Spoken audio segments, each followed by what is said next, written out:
السلام علیکم ورحمۃ اللہ وبرکاتہ۔ الحمدللہ والصلاة والسلام علی رسول اللہ۔ رب تبارک و تعالی نے حضرت انسان کو جہاں ایک طرح سے ساری مخلوقات کے اوپر افضلیت عطا فرمائی ہے، وہاں اس کے ایک ایک جرم کے اوپر گرفتاری بھی بتا دی کہ اگر یہ گناہ کرو گے، یہ جرم کرو گے تو یہ سزا ہوگی اور یہ سزا ہوگی۔ آپ جانتے ہیں کہ دنیا میں سب سے پہلا قتل کس کا ہوا اور سب سے پہلا قاتل کون تھا؟ اگر قرآن جو پڑھتا ہوگا یقیناً وہ جانتا ہوگا، اور جس کا قرآن سے تعلق ٹوٹا ہوا ہو، ظاہری بات ہے پھر کتنی باتیں اس کے علم میں نہیں ہوں گی۔ دعا یہ ہے کہ اللہ تعالی ہم سب کو قرآن کریم سے جڑنے کی توفیق عطا فرما دے۔ رب تبارک و تعالی نے چھٹا سپارہ سورۃ المائدہ کی آیت نمبر 27 میں ذکر فرمایا ہے، اعوذ باللہ من الشیطان الرجیم، وَاتْلُ عَلَيْهِمْ نَبَأَ ابْنَيْ آدَمَ بِالْحَقِّ۔ اے پیارے نبی صلی اللہ علیہ وسلم، آدم علیہ السلام کے دو بیٹوں کا واقعہ آپ ان کو پڑھ کے سنا دیجئے۔ اذ قربا قربانا فتقبل من احدهما ولم يتقبل من الاخر۔ آدم علیہ السلام کی شریعت میں یہ تھا کہ جب حوا کو حمل ٹھہرتا تو جوڑواں بچے پیدا ہوتے، ایک لڑکا اور ایک لڑکی۔ جب دوبارہ حمل ہوتا تو اس وقت بھی جوڑواں، ایک لڑکا اور ایک لڑکی۔ پہلے حمل سے جو لڑکا اور لڑکی پیدا ہوئے تھے،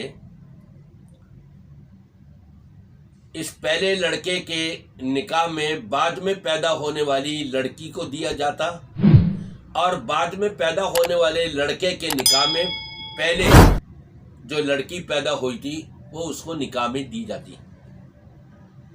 حابیل اور اس کے ساتھ لڑکی پیدا ہونے والی یہ ذرا زیادہ خوبصورت نہیں تھی، لیکن قابیل کے ساتھ اس عمل میں پیدا ہونے والی لڑکی خوبصورت تھی۔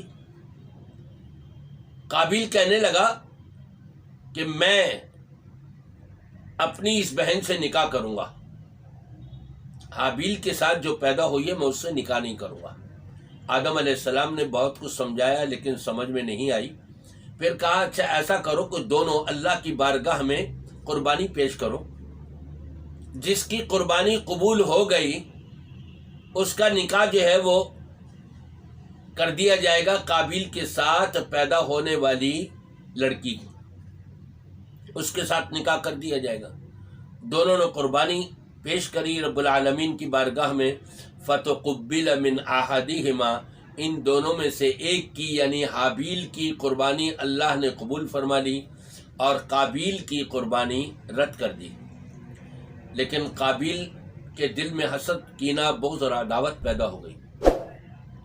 اس نے آخر کار بھائی کو کہا کہ میں تجھے قتل کر دوں گا۔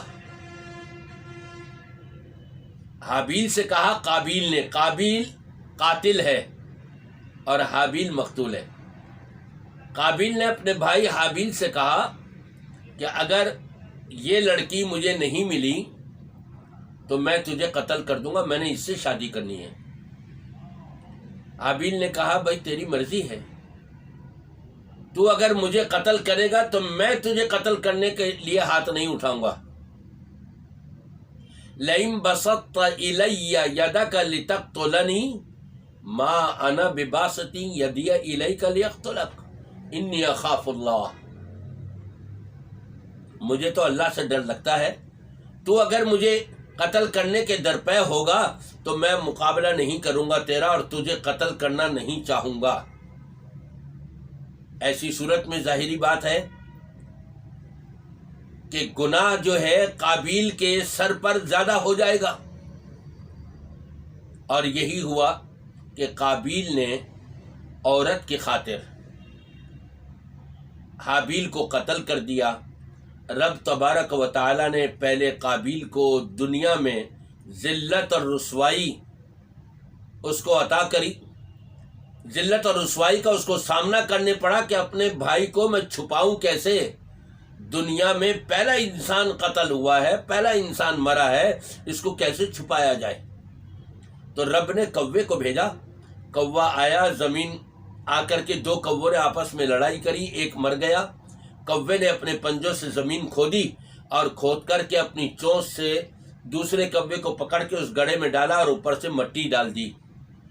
یہ ذلت اور رسوائی قابیل کی زندگی میں اس کو ملی کہ اس کو اتنی بھی عقل نہیں، اتنا بھی شعور نہیں، میں اپنے بھائی کو کیسے چھپاؤں، اپنے اس گناہ کو کیسے چھپا سکوں۔ ایک جانور پرندے کے ذریعے سے اس کو یہ سبق سکھایا گیا۔ آج بھی عورتوں کے پیچھے پڑ کے ایک دوسرے کو قتل کرنے کے درپے ہو جاتے ہیں، یہ شیطانی عمل ہے، رب تبارک و تعالی کو ناراض کرنے والا عمل ہے، اور قاتل جو ہے یہ جنت اس کو نہیں ملے گی، گیا ہمیشہ کے لیے جہنم میں۔